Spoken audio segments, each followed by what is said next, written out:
they rewrote The Hobbit, really. They stretched it and they did a lot of stuff. Like, as an example, Rivendell in the book is one chapter. It's one of the shortest chapters. And in the movie, it's 20 minutes. It's 20 minutes long in the movie.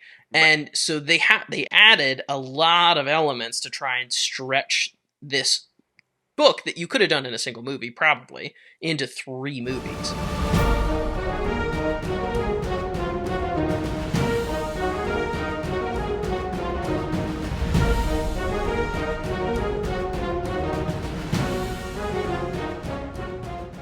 Hello, everyone. Welcome back to another episode of A Lost Plot, the podcast by storytellers for storytellers so that we can tell better stories ourselves. As always, I am your host, Maverick, and today we have back with us again one of our favorite guests, Philip St. to talk about the first in the Hobbit trilogy, The Hobbit: An Unexpected Journey, which was a 2012 Peter Jackson release, which was written by Fran Walsh, Philippa Boyens, Peter Jackson, and Guillermo del Toro, which was the only main addition to the screenplay writing cast, compared to the other Lord of the Rings trilogy, which Peter Jackson had directed.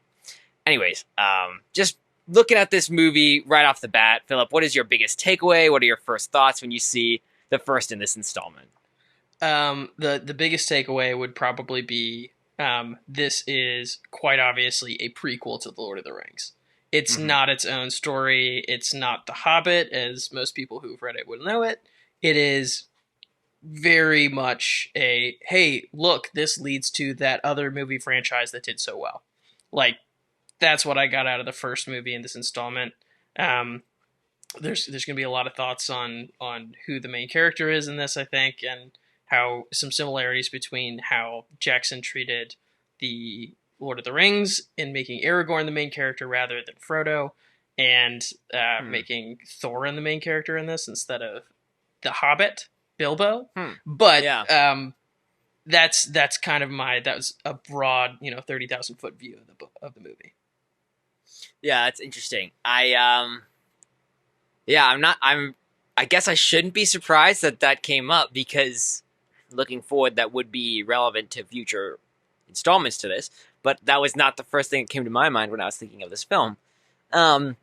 It's definitely broader and more expansive than what you see in the Lord of the Rings trilogy, right? And so my big thing that I was stuck with was how much this movie had a different feel compared to the Lord of the Rings. And the feel to that was, I'm actually not. I was more surprised by some of the fable-esque aspects of The Hobbit compared to the Lord of the Rings, and curious if that's actually the intent that Tolkien had for The Hobbit compared to the other ones, because I know that it's more supposed to be geared more toward children compared to the Lord of the Rings. So, I will be curious to get your thoughts as we dig deep into that aspect of things. But those were my initial impressions. Is it was more of a fable in many aspects, and you see little lessons being learned along the way, which doesn't play quite the same way into a grand, expansive narrative that you get in the Lord of the Rings. So, anyways, we'll get into that though. Before we do that, there is the rating system that we use, the 9 points, to see, is a movie good? Is it bad? Can we talk about why and get into the nitty-gritty of that? So, Philip, based on the 9 points rating system, what did you give this film? I may have been a bit harsh. I gave it 2.25. Okay. I mean, that is pretty browbeating on it, that's for sure. Yeah, that's not the worst rating I've seen on this podcast, so at least there was some merit somewhere. We'll see where, but I didn't watch Madam Web, so that got garbage. Yeah, that might have been one of the lower ones. 2.225. You said that's pretty low. For me, I got a 4.4, which was higher than I anticipated, but I could be convinced otherwise, and that's what this whole discussion's about, right?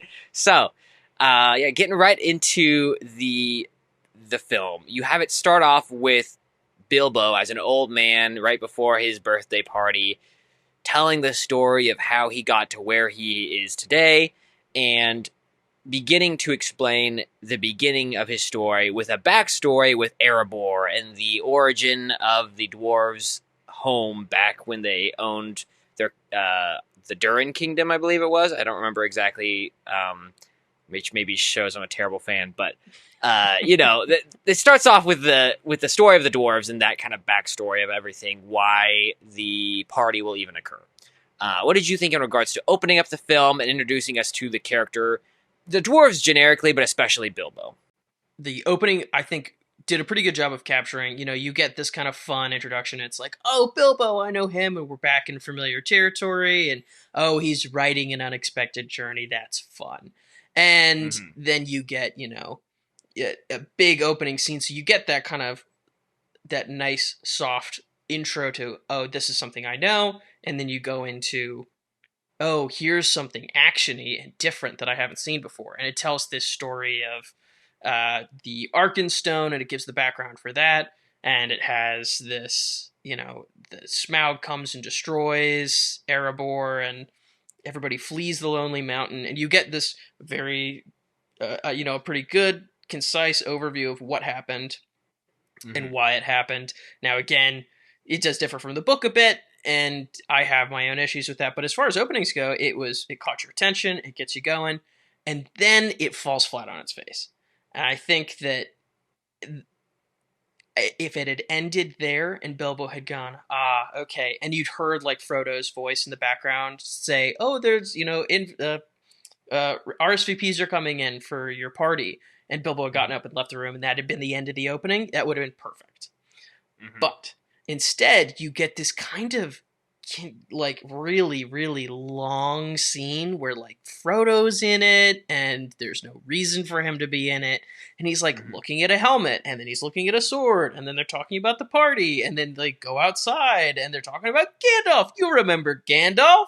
And it's like, okay, guys, I get what you're doing. You want to have a lot of fan service here. You want to show Frodo as well as Bilbo, because Frodo has no place in this story. But I think that we just hit upon a problem, which is that Frodo has no place in this story. Stop. You can have a reference to him if you really want to in the beginning for fan service, but like you're taking me out of it. This is a different story. Let's concentrate on that. So I think I gave it some points for the opener because I think it did a good job of initially catching my attention, but I think it lost points for falling on its face after that. Right. And like this is one of those things where it goes and this was interesting, right? To be clear, I watched the extended edition version of this. This is because that's all that my family would ever dare to own, is the extended edition of anything. So that was what I watched. It's like, I forget, 3 hours long, 4 hours long, something insane like that. And I'm not sure, I don't know, did you watch the extended version or the original theatrical release? I watched the one that's on Max, and the only one I could find was the original. I wanted to watch the extended, but the only one I could find was the original. Okay, interesting, man. Now I'm really curious what... which one? Wow. So I'm really curious which parts you saw that I didn't, because my big takeaway when I was watching it was I saw a lot of those scenes and assumed that they were in because they were the extended edition. And so many of those I'm like, okay, in Lord of the Rings at the very least, love it or hate it, a lot of these extended edition scenes have some sort of narrative purpose. Where even in, you see Aragorn singing a song in the middle of the wasteland as he's guiding the hobbits toward Rivendell. And they have this little commentary about, it's a beautiful song, what are you singing? And he's singing about Lay of Luthien and Beren the One-Handed. And this whole story that's expanding the universe that we understand and know to include characters from ages past. But it also in some ways reflects on Aragorn and his own journey with Arwen as they go through this adventure together. So, love it or hate it, it's at least one, expanding the character and expanding the universe in a way that contributes to a broader, more colorful world. Versus what you have in this is long scenes of Bilbo and Frodo talking, and they have no reason to be in this story at all at this point, because it's not about them. It's about Bilbo's journey to Erebor with the dwarves. And so this whole side story, sure, it connects you to the sequels that you could then watch, which is The Lord of the Rings. But why is that even necessary at all? We don't need to see any of that. That's extra fluff that's taking away from contributing to the main plot line. So that's interesting. As will be the theme throughout the rest of this movie. It's also, I do wonder if the version I saw was the extended edition and it just wasn't labeled as that, because it was 3 hours long. So it's not impossible that it just doesn't say it's extended, and I did watch that one. So 3 hours and 2 minutes is with the extended cut. That doesn't tell me what the original is. So the extended version of Unexpected Journey is 3 hours and 2 minutes. I don't know what the other one is. Okay. It's not worth really dwelling that deeply into, but I was curious. The one I saw was 2 hours and 50 minutes. So, okay. Oh, so they only added it must have minutes. been, yeah. I think I did look it up. They only added 13 minutes to the first one, so. Okay. So yeah, I must have seen the one that was the original.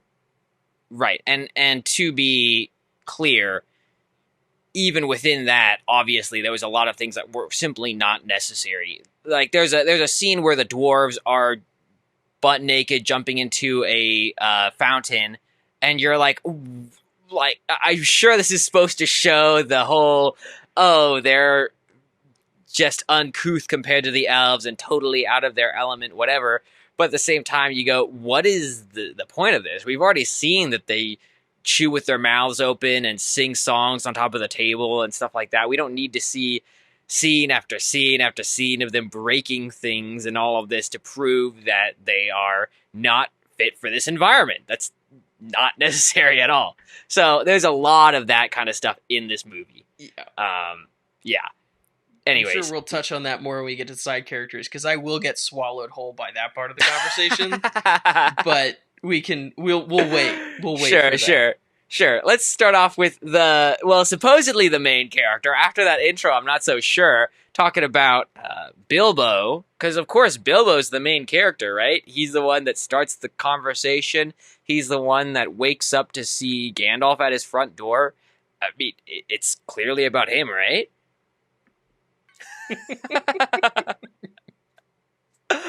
I'm giving you an opportunity to say your piece. I really think that it's Thorin.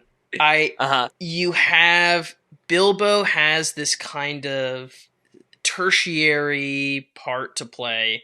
And yeah, he has, similarly to Lord of the Rings, where Frodo has the scenes that Frodo has in the books. Mm-hmm. But if you think about, like, who really appears to be the one who has, like, who's compellingly flawed, who has all of these, he has all of these attributes that would really make up a normal hero to a story.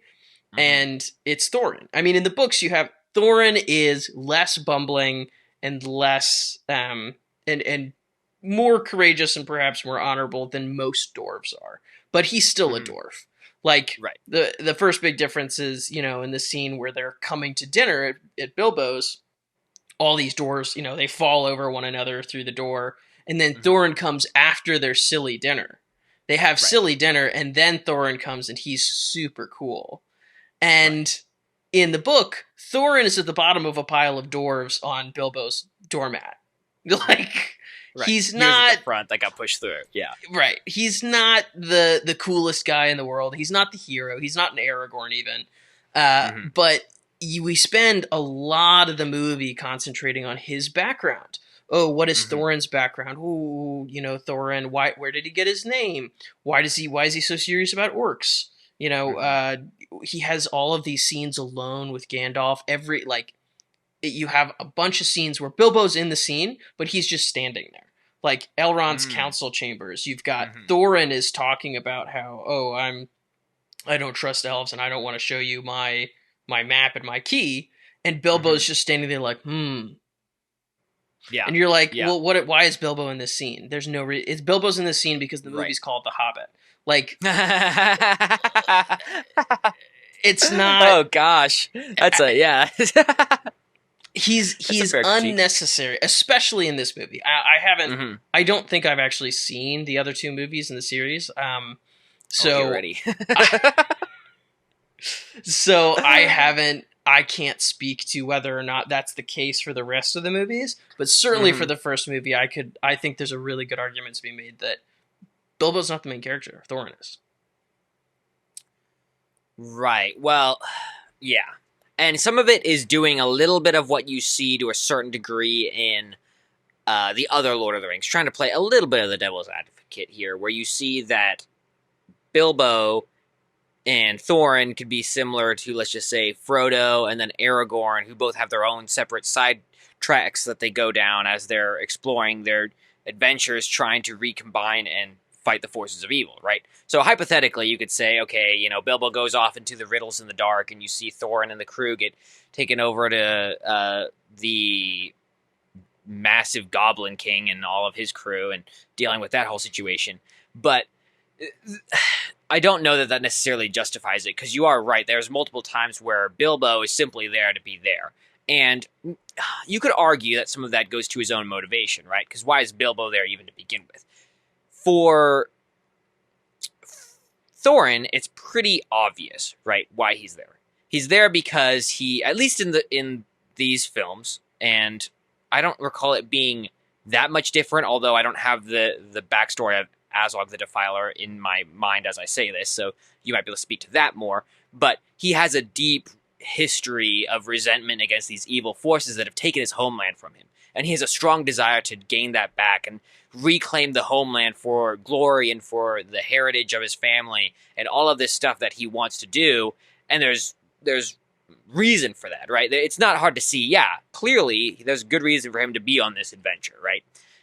Bilbo, it's more questionable at the least, right? Where he really doesn't want to be there, but he has the small desire, right? The small inkling to go on an adventure, and he gets this kick in the shins from Gandalf that more or less pushes him in that right direction. And from there on, the rest of the film, up until probably the end, he's questioning if he should even be there. So it makes his investment in the plot more questionable, to say the least, especially because a lot of times when he is in the middle of scenarios like you're talking about, he's just standing there. He's not doing anything. He's not contributing anything to the group. And maybe my question is that accurate to the books? Because isn't there some questioning of him being on the fellowship of this company to begin with in the books? Yeah, so the books, and I mean, this is where we have this kind of weird situation where Jackson and the other writers, they rewrote The Hobbit, really. They stretched it, and they did a lot of stuff. Like, as an example, Rivendell in the book is one chapter. It's one of the shortest chapters, and in the movie, it's 20 minutes. It's 20 minutes long in the movie. And so they added a lot of elements to try and stretch this book that you could have done in a single movie, probably, into 3 movies. So it's difficult to say as far as faithfulness to the book. It's not. Azog is killed by Dane II, who in the same fight that you see Thorin become known as Thorin Oakenshield. So then they have that flashback, and was it Balin is the one telling about it? Yes. That's where Azog is killed. He's killed by Dane II, who is Dane from the Iron Hills, who they reference earlier in the movie. And are those the ones that won't come? Is that okay? Yeah. So Azog is dead. The only relation Azog has to the story is that he did cut off the head of now I'm getting mixed up. Thrain. Thror is Thorin's father. Thrain is his grandfather. Thrain's head. That did happen. Although it didn't happen during the battle, he was trying to get back into Moria. Azog kidnapped him, cut his head off, and threw it out the door. And so there's this whole background. Like, absolutely, Thorin hates orcs. He hates Azog. Azog's dead, though. Azog is not around anymore. His son, Bolg, is around, and he does show up, but he doesn't show up until the end of the book, in the Battle of Five Armies. So, that whole thing is a way of getting more tension and giving Thorin like a big story that he can follow and be a hero in. And you don't have to create that out of a whole cloth for Aragorn and the Lord of the Rings. You have to create it out of a whole cloth for Thorin to make it work. So right. that's where another Yeah, no, and that makes sense, especially with Azog, which, I'll try to save him for a bit, because I definitely think he deserves his own little, probably browbeating, but I think there is one or two things that they were attempting with him, which are at least maybe commendable. I don't know. I haven't fully thought it through, but, Thorin, definitely, you could see that there were some revision attempts to make his plot more palatable. Was Bilbo welcomed pretty early on into the Fellowship, or what was that aspect like in the books? In the beginning of the book, he is completely very similar to the movie. He is entirely unwilling. He's like, "What are you doing here?" He doesn't want any part of this adventure, and they try to kind of pull this out in the movie where, well, he's got this Tookish side, just like Frodo does, that really wants adventure, and even though he has the bag inside of him, wants to be comfortable and stay at home, he has this Tookish side. The problem with the movies is that you see that they have this scene where he goes over the contract and he faints, and Gandalf has this long talk with him, and Gandalf's basically like, "You're such a little piece of garbage for not wanting to do this. You could die, but it doesn't matter. Do what I want you to do. Do it." And Gandalf is like, comes off as like really manipulative in this, and like in the movies, in the books, he's a little manipulative. He definitely is, but he knows what's good for you, and he knows what you really want. And that is shown a lot more in the books, where you see Bilbo he has like a panic attack, and he freaks out, and that's when Thorin calls him like a grocer, and Bilbo overhears this. Thorin's not just being mean, which he is in the movies. He's just mean to Bilbo right from the start for no reason. And Bilbo overhears this in the book, and he goes, "A grocer? I'm not a grocer." And the Tookish side kind of takes over, and he walks in, and he does this speech, and he writes his name, and he says, "Well, I may die doing this, and I may not be much of a burglar, and I don't know what you really mean by burglar, but I'll do my best to help you."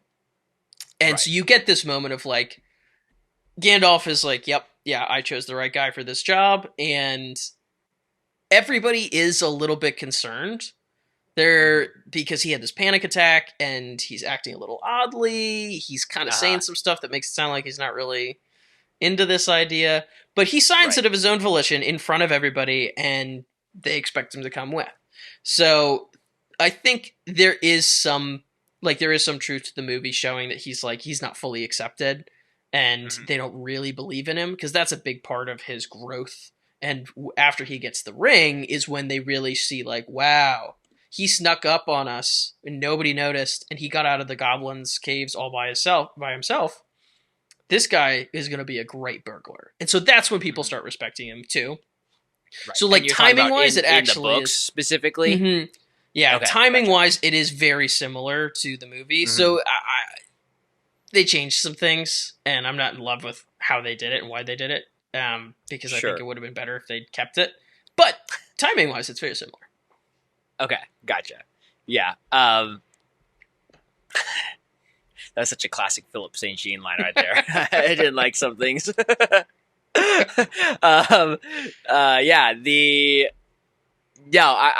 I was curious about that, especially in regards to Bilbo's arc. As much as he's really maybe not a star front player in the movies, to some degree it doesn't look like he's supposed to be, based off of my understanding of the books, other than a little bit on the troll scenario and things like that.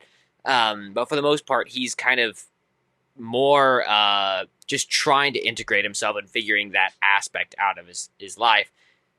And after the Riddles in the Dark is really when he starts to get more competent in regards to his role with the crew. What were your thoughts on the Riddles in the Dark scene? And do you think that they portrayed it well, especially because it has a fundamental impact to the other series, The Lord of the Rings? Yeah. I think they did a pretty good job in general with that scene.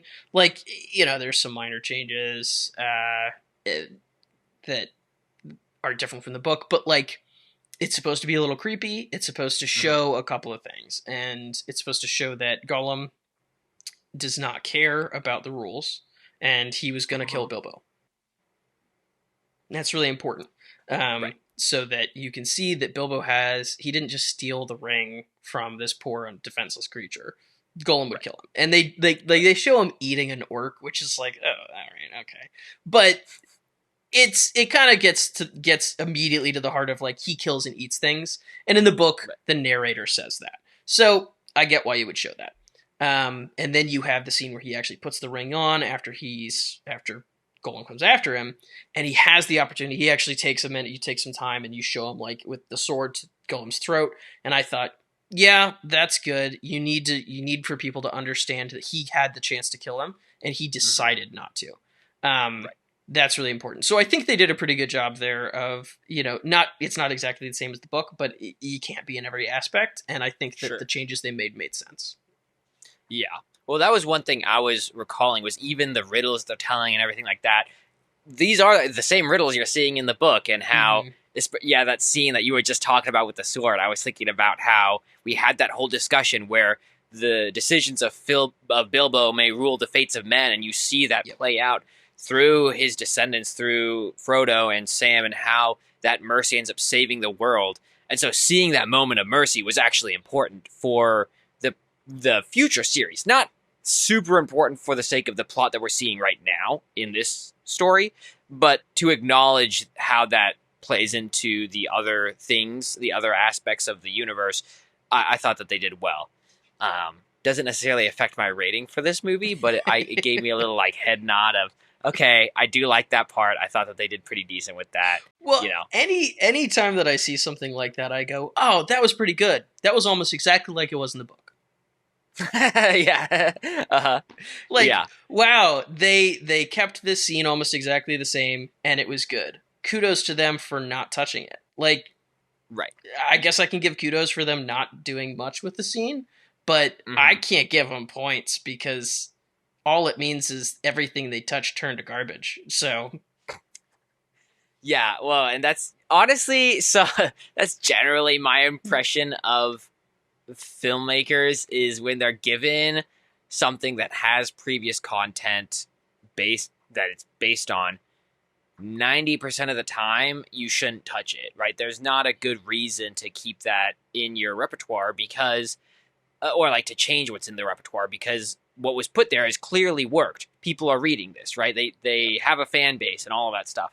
So Tolkien is the epitome of that. He has a huge fan base of people who love his work and his body of work, and they're all into even the side books that are barely scraps of paper he wrote notes on type things, and they're like, this is so cool. So if you have nerds of that level into this, you should take note and not adjust it as much. And I think that amidst our discussion of Return of the King and how much there was discrepancies there, we can both probably pretty safely say that the amount of discrepancies between the books and the movies in that one compared to the books and the movies in this one are not the same.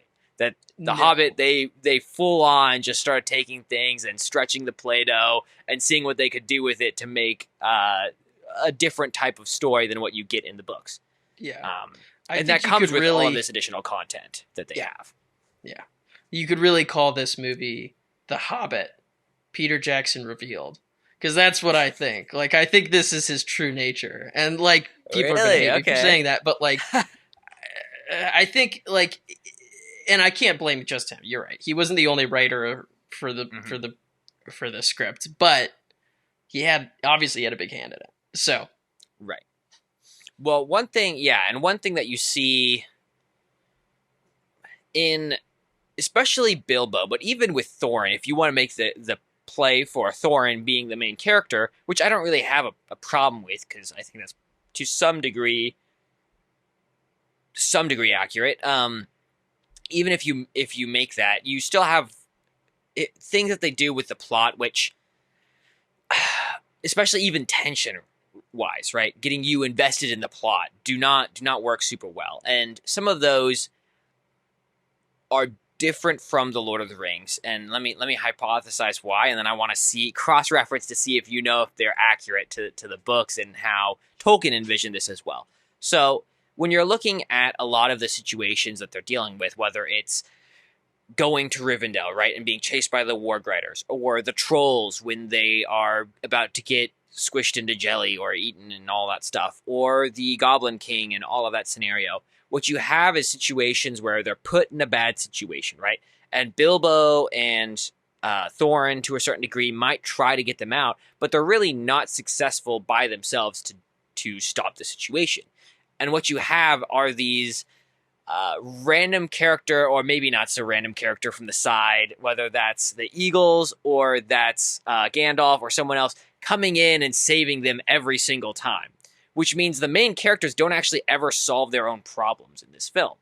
So you have the trolls, right, and Gandalf saves them from that, and then you have the situation with the Warg Riders where the elves save them from that, and then you have the situation with the Goblin Caves, and then Gandalf comes back again and saves them from that, and then you have the situation with the trees where they're fighting Azog the Defiler, and the Eagles save them from that, and so there's constant situations where the main characters never actually have to solve their own problems, and they're pretty much just saved by outside random sources, which I think does a couple things. One, it becomes a little repetitive and predictive, right? You just look at and say, oh, they're in a bad situation again. I guess Gandalf's going to come back out and save the day, right? And you don't have any concern that they're not going to get out of the situation because you can see where it's going. The second thing is that the main characters don't grow as people through these situations. I mean, the point is they have to make hard decisions or figure something out in the middle of it and become better skilled individuals in this scenario, right? Or something like that. And if they're never having to solve their own problems, then they never have to grow through those scenarios. So, and I think that will play more into theme specifically, but it causes problems with this plot specifically. And then third, you just don't have an opportunity for loss because no one ever gets hurt, no one ever dies, no one ever really doubts anything other than Bilbo's incessant concern that he's not supposed to be part of this group, which was already there from the start of the movie, right? Other than that, no one really has a situation that puts them in a worse situation, which is what you get to heighten that tension, right? The out of the frying pan into the fire type scenario that you're supposed to envision, where, yeah, you got out, but now you've got a psychopath killer chasing you or something like that, right? So you don't have that scenario where things get worse because of how they've set it up, where someone just comes in and saves the day. I think that's because this film has, I know I'm going on a bit long here, but let me tie this back into the writers as we were just mentioning. This film has more of a fable type aspect, like I was talking about earlier, right? You have the trolls and kind of this little, almost like magical fable-esque situation where they're like, oh, how are we going to get away from the trolls? And then they end up talking to them until daybreak, and then they break the rock, and the trolls turn to stone, right? And then they go off on their merry way. Or like the situation with the goblins singing in the caves, and then you have them being thwarted by Gandalf coming in, right? Or the fight between Thorin and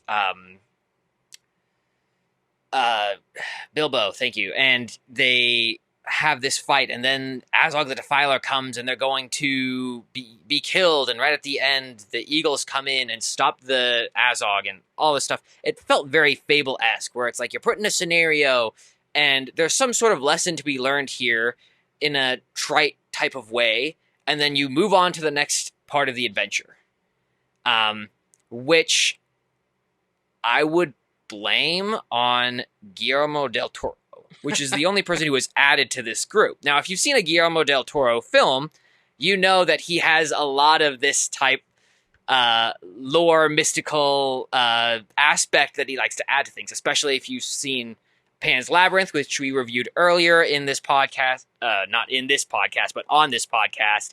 So if you want to check that out, it's very, very interesting film for sure, but you get a lot of this mystical, fable-esque elements added to his films. And I think in this case, those additions take away from the film rather than add to it. I'm not sure what your thoughts are on all that, and then also maybe giving the Tolkien perspective might be helpful.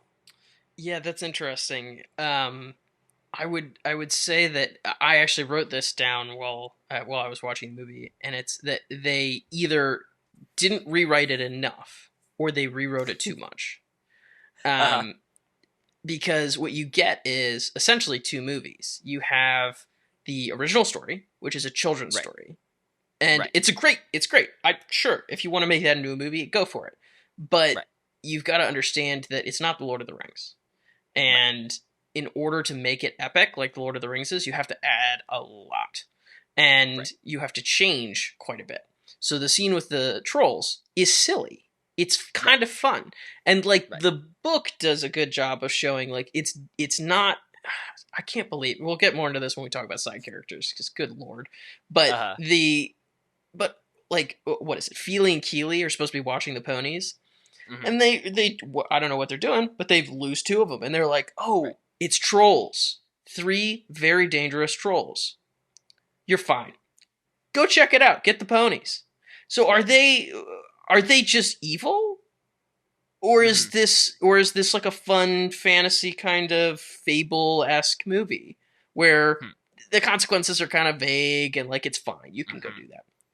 In the book, Bilbo makes kind of a dumb decision and decides that he's going to try and pick one of these trolls' pockets, but he does that without anybody knowing what he's doing.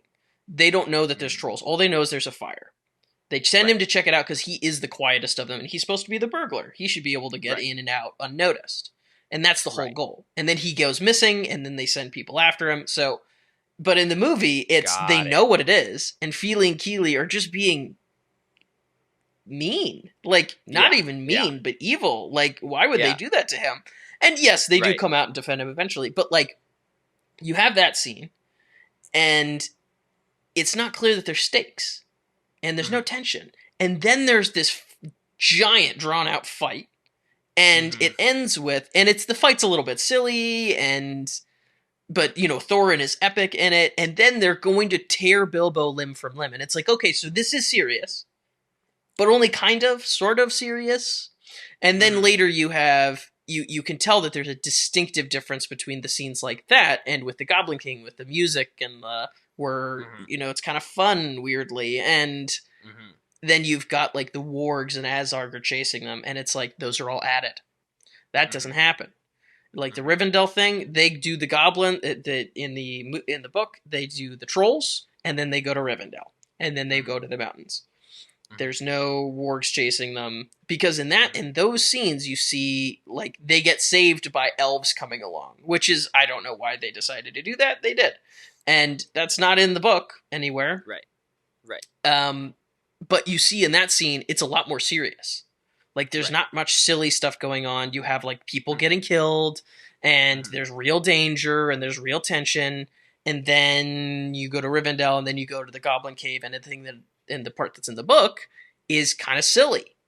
Even the fight scene where they're killing all these goblins is a little bit like, you know, Benny Hill. Like, they're chasing them around and around in circles in this giant underground room. And then you get to the very end of the movie, which this is where you get a little bit of overlap, where they changed it from just being goblins and wargs trying to get them to Azog's goblins and wargs trying to get them. So that scene, you see, they change quite a bit. And it's more serious, and it's got a more of a Lord of the Rings kind of vibe to it, as far as Peter Jackson's version was. There's real tension, there's seriousness, and they get saved by the Eagles. So I see it as being like 2 different movies. I don't know, like, it's interesting the point that Guillermo del Toro might have made it a little more fable-esque and added some elements. I could see that with like the way that the Arkenstone is like this mystical object, and they decide that Thrain just thought that he was being blessed with, you know, he's got divine right to be king, which is not the case. That doesn't happen in the books. It doesn't happen in the lore anywhere. It's not a thing. But, you know, you see that. I could see him maybe having added that, but I think it's more, to me, they added a bunch of elements that they felt fit with the Lord of the Rings movies that they made, and they Right. kept the Hobbit movie, book stuff pretty much the same. They just inserted their stuff. And it created this Okay. kind of weird, like, what are we watching? Is this a fable? Is this a fantasy, great epic story like The Lord of the Rings? I don't understand. Right. Yeah.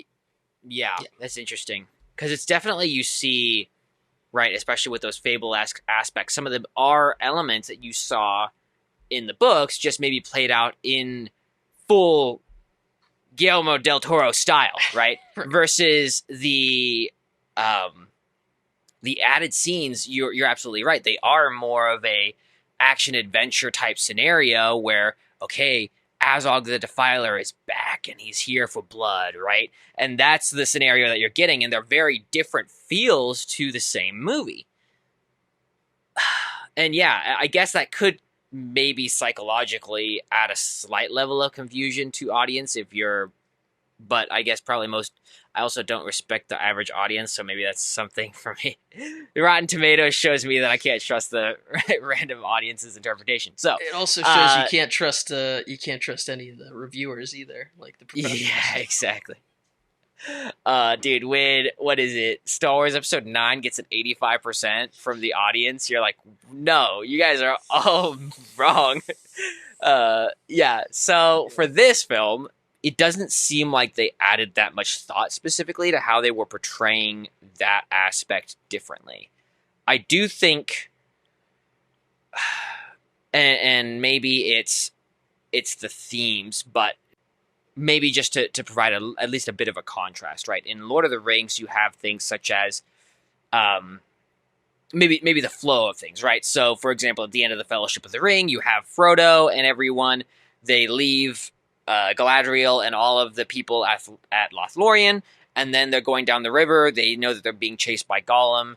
They go up to whatever the Eagle Tower thing is called with the seat. I can't think of what it's called right now, but and then from there you have this big fight that has been progressed by previous encounters, and then they break off. You see that Frodo, from that encounter with Sauron, goes out to leave the Fellowship with Sam, and then Gollum starts to trail them, right? So you see that things are flowing one from the other in a natural, worse progression of how things occur, right? And in this scenario, because you have this fable-esque aspect, it's almost like each section could be compartmentalized as its own little conflict, rather than being a complete, cohesive story that's being told, that where one thing naturally leads to the other in a rapidly accelerating battle between good and evil,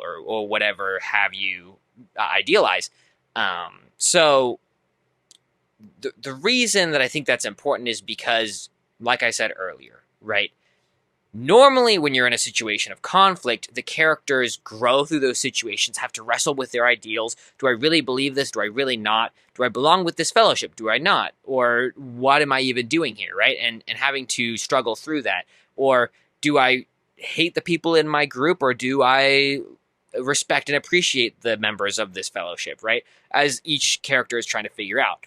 Because they don't have to wrestle through that in the conflicts of the story, what you have is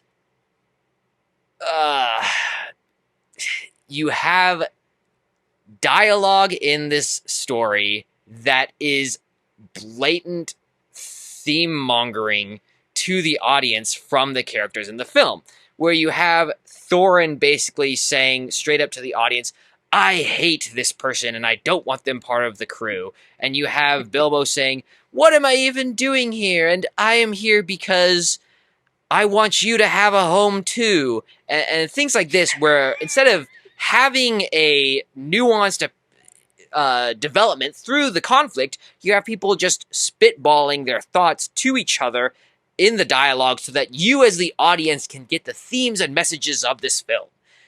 And as a viewer, you go, this isn't organic, this isn't natural. If I were to show up to Bilbo's front door, one of the first things he would say to me is not going to be, I want you to have a home too, sir. Sure, let's go on an adventure together. No, no one says that organically. It's supposed to be through the development of the characters and through the development in the tough situations that they're in that they figure this out. And because they just have such terrible conflict between the characters in this film, they start to shove it in your face and tell you, this is what we're trying to tell you in this film. This is the grand message, the grand narrative. And it comes across as inauthentic. Yeah, I think this is, again, you're hitting on on what I was thinking, which is that they didn't rewrite it enough or they rewrote it too much. Because the story is ultimately, it's, first of all, they only do the first third of a pretty small book. Yeah. So all of the stuff you're saying about like there being no real tension and there being these moments where everything's like a Deus Ex Machina. It's a Gandalf saves them almost every time, or it's Eagles again. Right. And like that makes a lot more sense when it's the first half of the book and you consider it as this is a Bildungsroman. It's a coming of age story for Bilbo. That's what it is. And you give him these opportunities to like face real things, show real courage, but he doesn't necessarily have to deal with every problem himself. So that later in the story, you get to see a lot more growth come out of him. But it does not work nearly as well when you're doing it just like piecemeal in one movie. Right. And I think that's actually an excellent point, because when you have the whole book of The Hobbit, you do see him have to deal with more and more conflict and tackle that in his own way. And when you just have this first part of the book, it's almost like taking the training montage at the beginning of the superhero story and saying, this is the movie. And if you were to watch that, you go, what am I watching? This is not that fun. So they took that and made that a film, and then they added all this stuff from the Silmarillion and other side quests and decided this was the story. So that's what you get. And for me, I'm like, this just isn't compelling as a starter film. And if I wasn't a Lord of the Rings buff, I don't even think I can consider myself a Lord of the Rings buff after talking to you. But, as a mild Lord of the Rings fan, if you will, I can't respect the film because of how they portray it. So, anyways, in regards to what I just mentioned, the Silmarillion, you see that they do add stuff. They just hint at some of the stuff we'll get into in the next film, which is the Necromancer. But especially Azog the Defiler, you mentioned that a little bit briefly. I didn't know what your thoughts were on the main villains of the story, but would love to hear them, that's for sure. Yeah, so Azog being the main villain, like, again, if you're making Thorin the main character, I get it. You need somebody who's going to be consistent throughout the movies, who is going to create this tension and ultimately end up having this big showdown. That makes a lot of sense. But as far as the books go, it doesn't make a ton of sense because he's already dead, and it's not really the point. Like, Thorin doesn't have, like, for instance, Thorin doesn't have this big beef with elves. It's not a thing. Like, what is the name of the king? Is it Thranduil, who is the king of the elves, of the Wood Elves? Like, he doesn't. That's not part of the books. Like, Smaug comes out of nowhere. He's very quick. He destroys Dale. He destroys Erebor and takes over.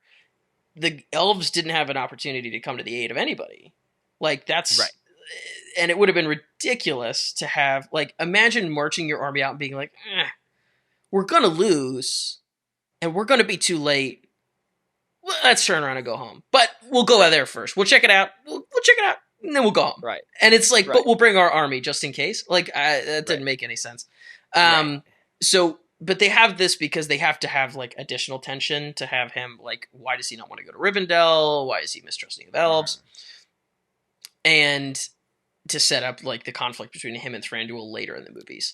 But in, that, Thranduil doesn't like dwarves very much. Elves don't trust dwarves very much because dwarves are well known for their greed and their love of gold. Like, Elrond doesn't love that they have such a love of gold, but he likes them better than dragons or goblins. So he helps them. As far as the Necromancer goes, like, that does actually appear a little bit in the Hobbit book, and it gets fleshed out in the Silmarillion a little bit more. as well as Lord of the Rings. There's some references to it, but I don't think we should even talk about the Radagast part. I'm pretty sure everybody hates that. I was like, I couldn't believe how bad that was. So I'm curious, like, how does Radagast appear? Well, maybe we should get to him in a minute because I know he's another of the side characters. But so yeah, we'll save him for a minute because I want to get your thoughts to complete the whole villain aspect of this. Yeah. So the Necromancer, I think you could have done, and I think that what they should have done is they should have done 2 different movies. They could have done The Hobbit as a single movie, and then they could have referenced the Necromancer and done an entirely separate movie about the actual battle that was fought between Rivendell, Lorien, and Dol Guldur, which is where the Necromancer, Sauron, actually was. And Gandalf does all this work, and in the movies, it kind of seems like he's just kind of doing stuff on the fly, and he's not talking to anybody. He's manipulative, and he's hiding things from people. He acts like Saruman, really, is what happens. And in the books, he has these councils. He's talking to the White Council. He's talking to Saruman, Elrond, and Galadriel about these things, and Galadriel keeps telling him, you have good instincts, let's follow up on this. And Saruman keeps going, don't worry about it, it's fine. And the only thing that changes Saruman's mind is when he finds out that the Necromancer is watching over the Gladden Fields, which is where Isildur was shot and killed with the ring. And Saruman wants the ring. So he wants to prevent Sauron from getting it. So that's the only reason that Saruman agrees and the White Council actually activates and goes into this method. Goes into attacking Dol Guldur. But the reason that Gandalf gets the dwarves together and the reason he's willing to help them is because he needs to distract Smaug. If Smaug thinks that there's somebody trying to steal his gold, he's not going to come to the aid of Dol Guldur. He is going to sit on his pile, and he is going to kill anybody that comes near him, or at the very least, maintain his presence so that nobody can get in and out. So he needed somebody who was going to have a good reason for going back, who's going to know the area, so there's the dwarves, and then he was going to need somebody who could actually get and take stuff from Smaug. And there comes in Bilbo. So, that's the whole reason for Gandalf grabbing. So, The Hobbit is really like a side story to Dol Guldur. And Tolkien doesn't really tell it in this story. It's not fleshed out. So I could see you taking that and making a whole separate movie about it, but kind of adding it in sporadically in this movie is sure, yeah. Okay. Why? So yeah, they I think they could have added some of it in, but I think it's just lazy. Yeah. Well, I will be curious to see what your thoughts are on that when we get to the second part, because that is the full manifestation of the Necromancer side plot, I guess. And then you get everything else. It is interesting. So one of the things that I believe they mention in the film is that they didn't want Smaug to ally himself with anyone else out there. Is there an understanding in the books that he was already allied with a Necromancer, or was that merely a concern? Yeah, there's no doubt. Morgoth created dragons, and Sauron was his top lieutenant. They would have had every reason to help one another. Okay, gotcha. There's no doubt in anybody's minds that had Sauron come back, he would have been able to ally himself with the last Great Worm. It would have happened. Okay, yeah, so that definitely makes a lot of sense, and they kind of allude to that in this book, in this movie, which I at least appreciated that Gandalf had some. I don't know that I love that he was secretive about things, but at least he had his own motives for being involved in this. It's not like he was like, oh yeah, let's just go on a friendly adventure, everybody, when you know that he's a super powerful character in the grand scheme of the universe of Middle-earth, compared to, of course, men and elves and whatnot. But he actually had, okay, there's a good reason to encourage this mission and to get these people going, and they at least allude to that in this film when you have the Council of is that the Council of the Five? Because my understanding, this is the other thing that I was confused about, is the Council of the Five includes the 2 blue wizards, which, is that correct? No, this is the White Council. White Council is gotcha. Elrond, Galadriel, Saruman, and Gandalf. The Council of Five would be the 5 wizards, actually. Okay, gotcha. Okay, so those are separate, and Gandalf just happens to be part of both of those. Yes. Okay. And Saruman, so, yeah. Oh, so, gotcha. Okay. Because, yeah, it's him, Saruman, Radagast, and then the 2 blue wizards, which they do have names, but they don't mention them in this film.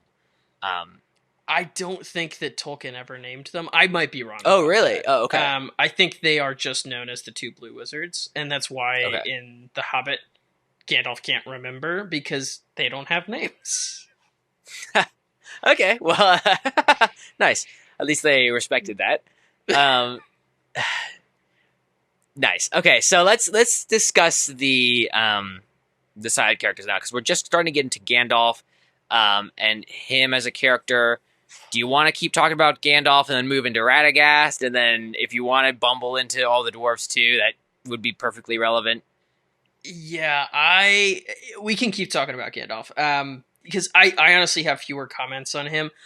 Sure. I have the same problems with Gandalf in this as I did in The Lord of the Rings. He's kind of manipulative, and he's a little bit he doesn't seem to have it as together as he does in the books. Like in the books, he's obviously very well studied. He's thought a lot about this. He's a great strategist. He's powerful, but he's not all powerful. And the movie version is kind of flying by the seat of his pants a lot of the time, and there's, he's a little manipulative, and he's got some real flaws.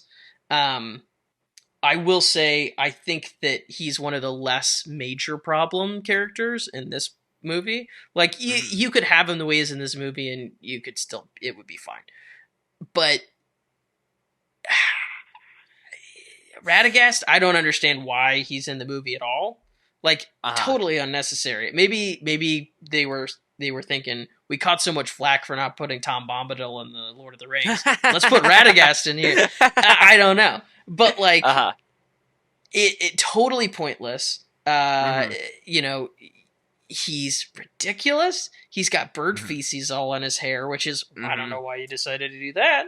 Right. He's a pointless character, and I hate him. I don't understand.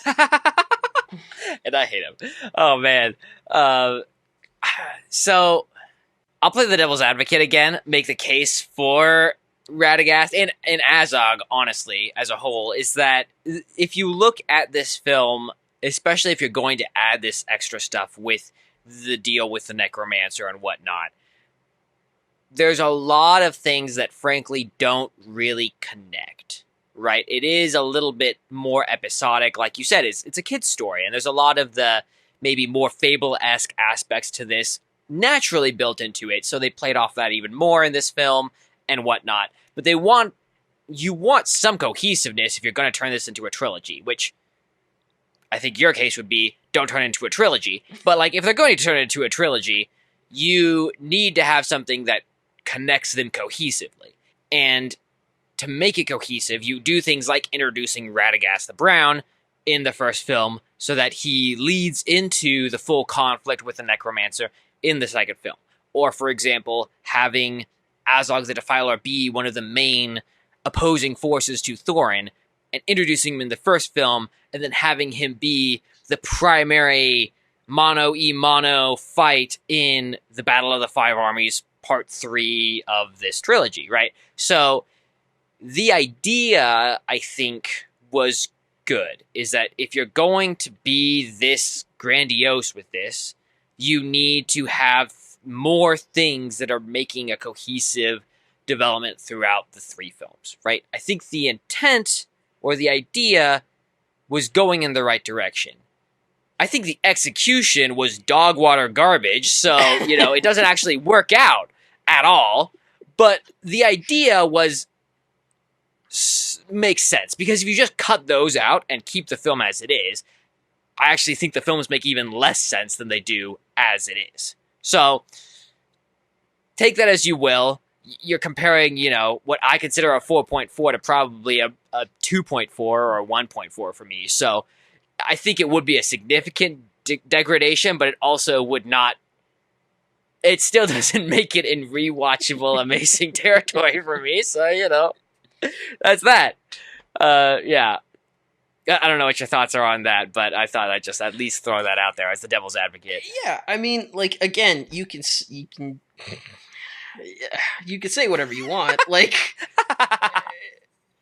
you took a story that should have been, you could have made a series of episodes, and you could have made a 7-episode long series that would have you could have gotten as much content out of it, and it would have been way better, and it would have been episodic and made way more sense. But like, it doesn't.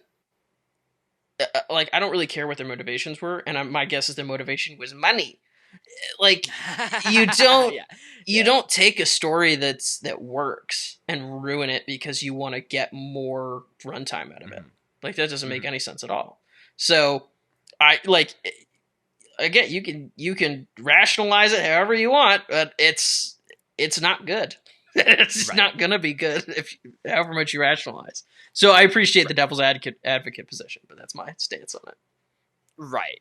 And I think to a certain degree, if you look at films today, right, in 2024, you see some degree of acknowledgement that you need to go back to the original source material and respect it, just in regards to what we're seeing with a lot of films nowadays are playing it more safe ever since a lot of them have been trashed by recent reviews and critics of cinema today.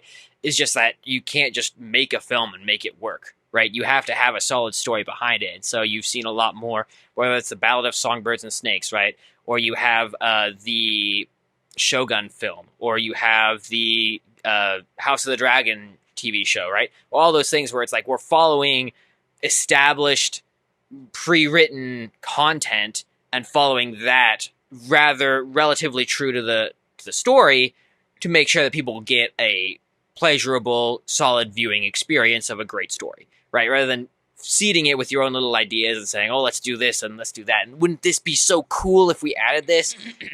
Yeah, no. At the end of the day, the reason that story is popular now is because the story is good by itself. You don't need to add all these things to it. And when you do, I'm almost like speaking for you from Star Wars not Star Wars, good night, from Lord of the Rings, The Return of the King, and saying that you should follow the original source material. But to a certain degree, I do believe that generally. And yeah, that isn't to say that there's no flaws with Return of the King. As we established, there are. Right. But yeah, I think, and I know we're harping on this, but to just kind of round it out, I think that they just didn't have the courage to make a movie based on very little material from the Silmarillion about the Necromancer. And I think that's what they should have done. Is they should have, if they really wanted to, they could have built out a story about the Necromancer and the battle that they fought over Dol Guldur, and they could have made a really cool movie out of it. And they could have made a lot of artistic choices that wouldn't have upset anybody because there's not a ton of writing on that section. Right. But they didn't do that. They took an existing movie and they kind of shoved stuff into it that they thought would be cool. So that's right. Yeah. What are your thoughts on some of the other dwarves in the company? Did you think that they were played well, or do you think it was more of a bumbling idiots type scenario? What were your thoughts? I think that they were hamstringed by the fact that the book had 13 dwarves. They wanted 2 dwarves, and they had 13, and they had to use them all. And so they were like, how can we save as much time and money on writing character development as possible? Let's make them all the same person. So that's what they did. True. They're all the exact same person, except for Ori, who I actually wrote down at one point. Wow, that was a surprise. Was not expecting that. Oh, what? Ori to be the one that you would say had the most unique backstory. Ori, no, not unique. Sure, special needs. That's what I think Ori is. Actually, genuinely, somebody who is like, just like actually has a mental handicap. I'm concerned for him. They should not be allowing him to go after a dragon. Oh my gosh. Leave your mentally handicapped brother at home. Good Lord. He is just beyond the pale. The rest of the characters are ridiculous, bumbling, buffoonish, and just, what's the word? Boorish. They're all boorish. Right. And they come across this way, and they over and over and over again, the film reinforces the fact that, I get it, dwarves are different than elves. Dwarves don't like elves necessarily. They don't get along. But you don't have to show them, like, not only being disgusting, but also being, like, behaving in a way that no guest ever would, in a way that I can't respect or get behind or understand. Like, Elrond invites you into his home, he serves you food, and you have a food fight, you get on the table and you're jumping up and down with a mug of ale, and like, were you raised in a barn? What? Like, dwarves are not subhuman. Right. Even though, in the lore they kind of are. But like, as far as intelligence and culture goes, they're not. They have culture, they have intelligence, they have manners, they understand how other people behave. And in Bilbo's home, I can give a little more leeway because they're familiar with one another.